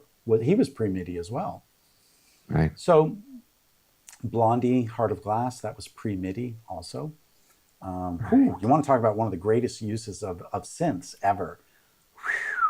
Heart of Glass, man. Oof. You know, it was written as a Yeah. reggae song. It was going to be Really? once I had a love Oh, originally, because they loved okay. reggae. I mean, just listen to Auto American, the Tide is High, right? Like that Right. wonderful, more of a Caribbean, not necessarily One of the reggae, few but groups that could transition from disco to rock well, I like think, that. yeah, I think that what happened was disco became too big to ignore. And Yeah. so, you know, even Gene Simmons of Kiss was like, yeah, we're going to do disco. Mm. There's Right. just too much money to be made. That was it. I Yeah. was made for loving you, baby. I mean, even they did it, right? Right. So, literally everybody. If Kiss is doing disco, you know everybody's doing disco. So, I think that's what it was. So, Giorgio Moroder, I mean, yeah, the guy's a genius. There's no question. And yeah, but for example, if you want to talk about the greatest geniuses of the use of the synthesizer, let's start with Wendy Carlos. Okay. She made that album Switched on Bach, where she remade Bach with Moog synthesizers. But most famously, she did the soundtrack for A Clockwork Orange. And I Mm. say she Right. because I like to honor, you know, when she was a female, because she transitioned, became Walter Carlos. But I think it's important because I don't think women get enough credit in the music industry. So, which is why I'm referring to her as Wendy Carlos. And I hope I'm not upsetting anyone. When she wrote those Well, songs, she yeah. she did it as Wendy, so we have to. Yeah, yeah, Yeah, right. she was Wendy then. So sorry, but you know I'm going to call her Wendy. But also just because, yeah, women do not get enough credit for being pioneers in the music space, right? And she wrote the soundtrack for A Clockwork Orange, which is a masterpiece of cinema. And I Right. think the first complete soundtrack only using synthesizers. Can't think of one before that. I really can't. Only Okay, since. Hmm. so Yeah, I don't know. that's genius number one. Genius number two, also film composer, Vangelis. I mean, hello, Oh, Vangelis, of right? course. Like Yeah. the Yamaha CS80 and, you know, the Synclavier and all these Alan amazing things. Parsons project. No, I can't even put him on the list. Yeah. I'm sorry. I'll put him on the list for Okay. technical achievement, maybe, you know. But if you want to talk about that, then you have to talk about Tonto, right? Mm. Which was Okay. that amazing modular synth that was used on Thriller, used on Right, Stevie right, right. Wonder's Superstition. It was used on everything back then. Also pre-MIDI, right? So I don't remember the names of the guys. It was a team, two guys that built and operated Tonto. Um, I can't remember their names, but anyway, one of them has a YouTube channel actually, and he talks about, Hmm. you know, kind of like, yeah, and I had to sit here for literally 7.5, 8 minutes, just literally playing the same synth line over and over without ever stopping, and my wrist hurt after. So there's some really funny Jeez. videos on there. So greatest geniuses in Tangerine synth Dream. world. Yeah, I'm gonna say the way specifically Depeche Mode used synths was just like, it was super cool, super hip. New Order, but I don't think they did as much. They just sort of had that one hit, Blue Monday, which is amazing. Don't get me wrong. Um, you can also throw in Tears for Fears in that group, for the British synth pop. Um, Vangelis, yeah, Wendy Carlos. I don't know. Kiwi brought up Tangerine Dream. Also, I think I put it in the same Parsons Project Alan category. Parsons. I do. Yeah, they were. Yeah, don't get me wrong. Great, great stuff. But what do we really remember? You know, I mean, Hans Zimmer started out as a synth guy. Yeah, Jasmine, that's true. I of would say course, Hans with the Zimmer, Buggles, right? right? Yeah. He's Radio actually killed the in super, he's the in the video video. killed the Yeah, radio video killed the star. radio star. Yeah, he's in the video Yeah. actually. Correct. He did start out as a synth guy. But I wouldn't call him a genius of music synthesis. I just wouldn't do that. Right. I would call him a Would you put genius of. Giorgio and Hans in the same category then? Absolute professionals. No, because Giorgio was a hit maker and Hans Zimmer was a film composer, or is a film composer. Well, So, Giorgio did Scarface. Giorgio did Flashdance. He but did. that's not what we were really. He was a But hit that's maker. not. But that's not his. Listen, Yeah. let's be Even real. there, he had Let- pop hits in his Let's soundtracks. be real. People only Right. went and saw Flashdance because they heard the song Maniac on the radio. Right. That's the only reason they saw the Right. movie, and for no other reason. So that's why I'm saying he's a hit maker. He's not a film composer. It doesn't matter if he did Scarface. Again, like we wouldn't call Hans Zimmer an instrumental part of the success of the Buggles. It's all 100% because of Trevor Horn, right? He's the genius behind the Buggles. He's singular, the genius that then went on to produce Frankie Goes to Hollywood. He did one of the greatest songs ever recorded, which is Owner of a Lonely Heart by Yes. I mean, that's just one of the greatest, Yeah. most beautifully recorded singles of all time. And that's out of the mind of Trevor Horn. I wouldn't call him a genius of the synthesizer, though. I call him a genius producer because he was Right. probably the most iconic hit maker, in the 80s. Because he produced so many different artists, whereas Peter Gabriel only produced himself and the occasional Phil Collins album, So in terms of geniuses like Paradigm Shift, Vangelis, Wendy Carlos, and Hans Zimmer, those are the three. You can never remove them from cinema, synthesis in cinema. Let's go with Britpop synthesis, Depeche Mode / New Order, because they sound very similar and overlap and also had guitars in the band, / Tears for Fears, which musically was completely different. And I think they were like Tears for Fears were like the Beatles, and Depeche Mode is like the Rolling Stones, in terms of levels of talent. Like the Beatles are infinitely more talented than just Paul McCartney is more talented than every Rolling Stone combined. I'm so sorry for those Stones lovers out there. I am, but that's how it is. So Tears for Fears. I mean, you had a lot of bubblegum pop, Culture Club and stuff. You know who we're forgetting? Thomas Dolby, another genius. But he was a one-hit wonder, but he was still a synth genius. He had that She Blinded Me with Science. And then, on the American side, don't forget Eurythmics. Oh, how could I forget Eurythmics? Oh my Right. God, right? Right. Like they're probably at the top, actually. I gotta dethrone Depeche Mode, but still, Wow. Depeche Mode had the way they used synths was cooler. Eurythmics, Yeah, I think so too. because even in the video for Sweet Dreams, and you see what is his name, Dave Smith, the main guy behind you. I forgot his name. Anyway, Couldn't tell you. Yeah. when you hear the cello solo that he's playing on like a synth, like on a JX3P or whatever he played it on, in the video, he's playing a real cello. So in other words, he sort of just thought like, I just need all these instruments because I can't play them all. If this sounds close enough to a cello, I'll use it. But let's focus on writing good songs, which I respect. Mm-hmm. So I consider Eurythmics greater songwriters than synth pioneers, let's say. They just more used synths in their sort of overall aesthetic. But on the American side, yeah, I'm going to go in terms of like, I'm going to just say Tonto. I'm calling it with Tonto. Like, that's it. Just Tonto. If you don't know Tonto, look it up. Right. But all you got to say is Stevie Wonder, Michael Jackson. That's it. And Yeah. they were on some of the top hits, including, Thriller. I mean, you name it, you would hear Tonto. Very superstitious. That's a clavinet with Tonto. It's both, actually. A lot of Right. people don't know that.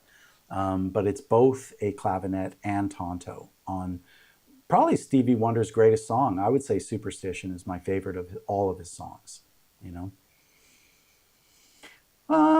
Anyway, I think we're sort of getting to that time where we should be Yeah. wrapping things up. I'm exhausted. Had a long day also.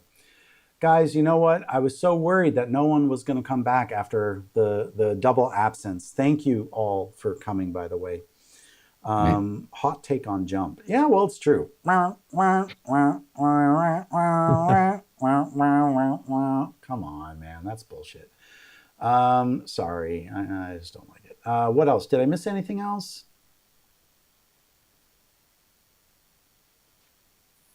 Tangerine was the first album to be produced in the 1970s. Um, I don't know about that because as far as I recall, it's the Wendy Carlos switched on Bach. Wasn't she like the first to kind of sort of make the synth a thing? I don't know. I could be wrong. Maybe in the UK. I don't know because she was UK based as far as I recall. Anyway, I don't know the history on that. It might be true. Before Clockwork Orange. Okay, fair. That's fair. Somebody Google switched on Bach and tell me when did that record come out. I'm very curious now. While I go through the rest of the comments, Yotsu Koshiru. 1968. I was right. I was right. You don't fuck with the David Logan. I was right. Don't fuck with me, guys. Do not fuck with me. You will perish in the flames. Anyway, I'm joking. But I guess what I remember is that switch on Bach. There was like the world before that record and the world after that record, right? And so that record literally changed a lot. She was the first one to go out and say, hey, the synthesizer is a real musical instrument and we can make real music on it. Look, I'm going to remake Bach using a Moog. And she did. And it was brilliant, brilliant. And that started a trend where people then started remaking Bach in different styles. And like, there was this vocal jazz combo and they did, a cappella jazz and just started this whole thing of like reimagining Bach. It was incredible. I remember that record growing up. You remember I was born in 69, right? Like 1 year later, I came along. And I remember that was in my mother's record collection. And I remember pulling it out one day. What is this? I thought it was weird, but anyway. The British did introduce electronic music in TV too. I mean, I got to give it all to the British. The British are really responsible for making the synth, mainstream. I mean, just Duran Duran, anyone, right? Like, like it's just the list. It's an endless list in the UK.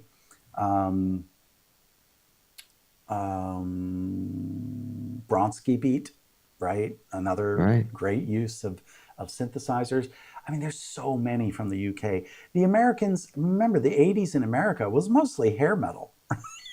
I Right. mean, right? It was Rock. that was the big thing, right? In the 80s in America, hair metal, right? And then there was like the second wave ska invasion that happened in America and Canada and the UK, all in the 1980s simultaneously. But that was really subculture. I was into that whole thing. And if JT Ska's here, he actually knows some of those guys who were in those original bands. But I Wow. mean, look no further, right? Then this is all from the Two Tone record label, and from that whole ska universe. Anyway,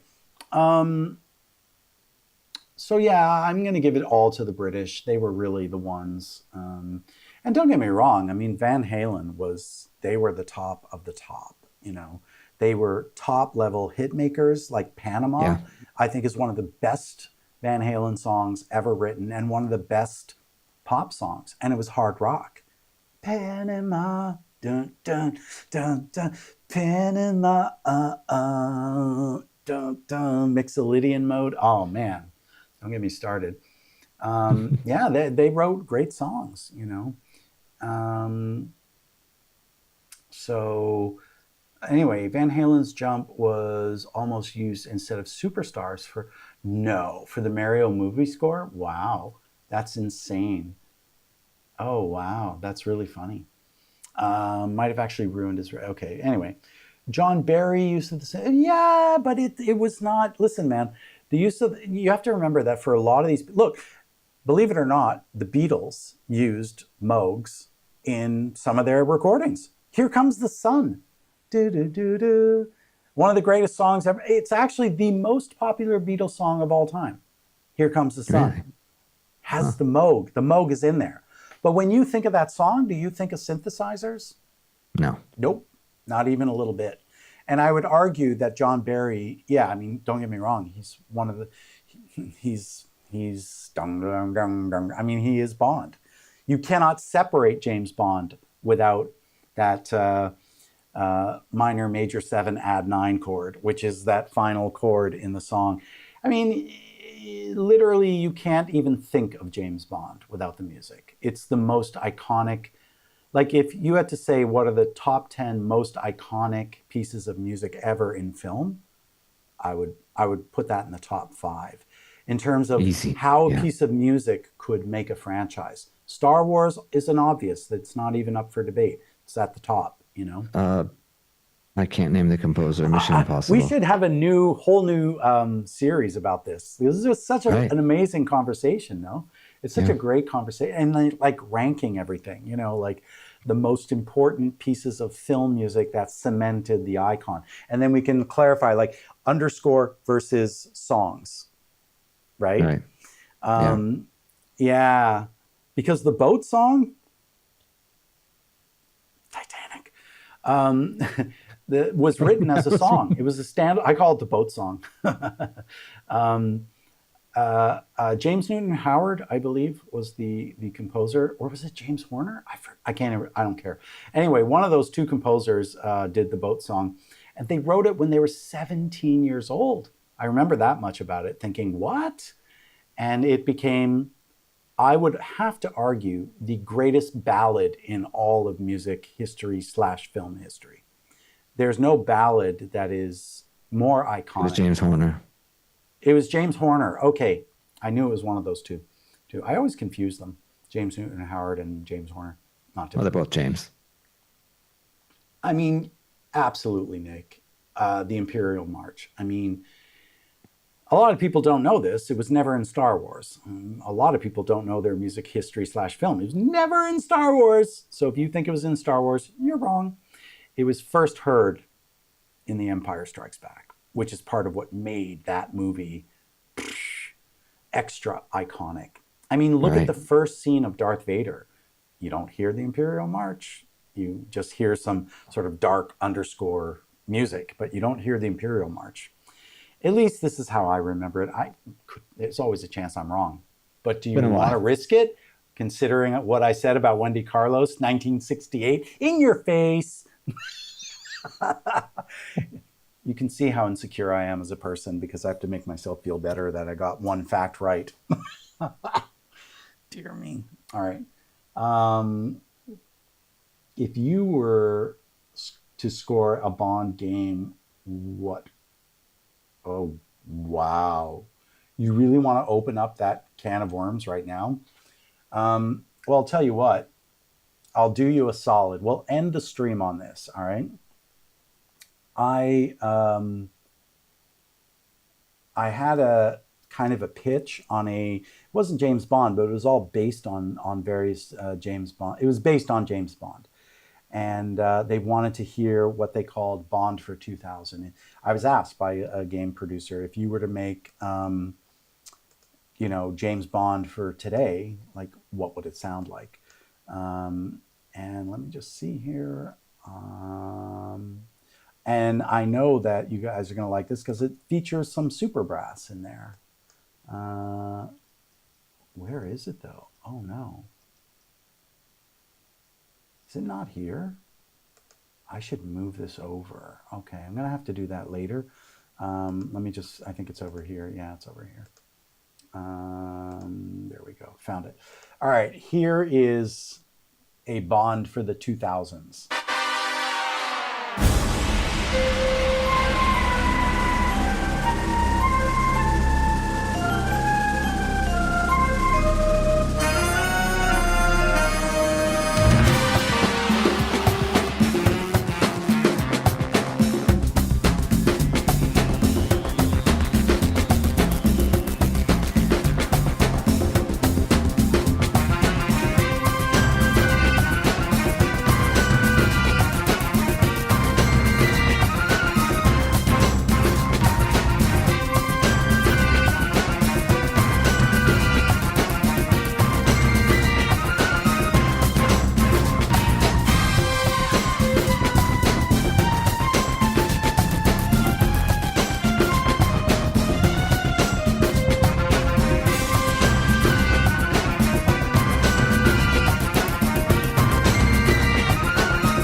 Oh, the super brass is irreplaceable. Not only does it hold up, it shines. No, the super brass, I will always work with that for the rest of my career. It's just has some of the best sounding brass ever. All right, guys, enough of your K2500 filter jokes. I'm I'm signing off. Damn it. All right, guys. Well, listen. Thank you again, all, for coming out. Really, really Yes, thank appreciate you. it all. Really, really nice to be back, and thank you guys for being so patient. Thanks to everybody. Thanks to Bobby. And I guess, yeah, we will end it as we always do. I think the purpose of life is to find some purpose in life. And I think the meaning of life is to find some meaning in life. Thank you again, guys. Take care. And